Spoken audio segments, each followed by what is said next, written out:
les théorèmes sur les suites numériques que tu dois connaître pour avoir 20 à ton baccalauréat.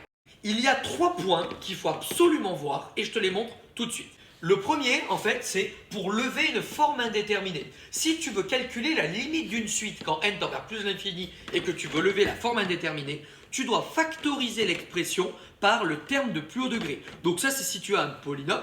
Et si tu as un quotient, eh ben, tu factorises au numérateur par le terme de plus haut degré et au dénominateur par le terme de plus haut degré pour pouvoir ensuite simplifier et calculer ta limite. En faisant ça, la forme indéterminée disparaît. Deuxième point qu'il faut absolument connaître, c'est les théorèmes de comparaison et il y en a 3. Le premier, c'est le théorème de minoration. Qu'est-ce qu'il dit? Il dit que si une suite un est plus grande qu'une suite vn, et qu'en plus de ça, la limite de Vn c'est plus l'infini, eh bien si un est plus grand qu'un truc qui tend vers plus l'infini, un tendra forcément aussi vers plus l'infini. Le deuxième, c'est le théorème de majoration.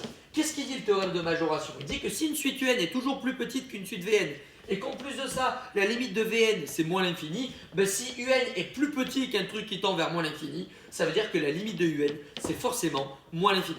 Et enfin, il existe le théorème des gendarmes. Le théorème des gendarmes, il vous explique quoi? Il vous permet de montrer que si une suite est comprise en fait entre deux autres suites qui convergent toutes les deux vers un nombre L, alors la suite qui est au milieu converge aussi vers ce nombre L. Et enfin, le théorème du point fixe. Alors qu'est-ce qu'il raconte le théorème du point fixe? Il vous dit que si une suite est définie de la manière suivante, un plus 1 c'est f de un, que la fonction f est continue, qu'en plus de ça la suite un converge donc vers un nombre L, ben ça veut dire que ce nombre L, qui est la limite de la fonction, elle est forcément solution de l'équation f de x avec cette fonction-là égale x. Si tu connais ces 3 théorèmes pour le baccalauréat, tu es sûr d'avoir tous les points puisque ça tombe chaque année au bac.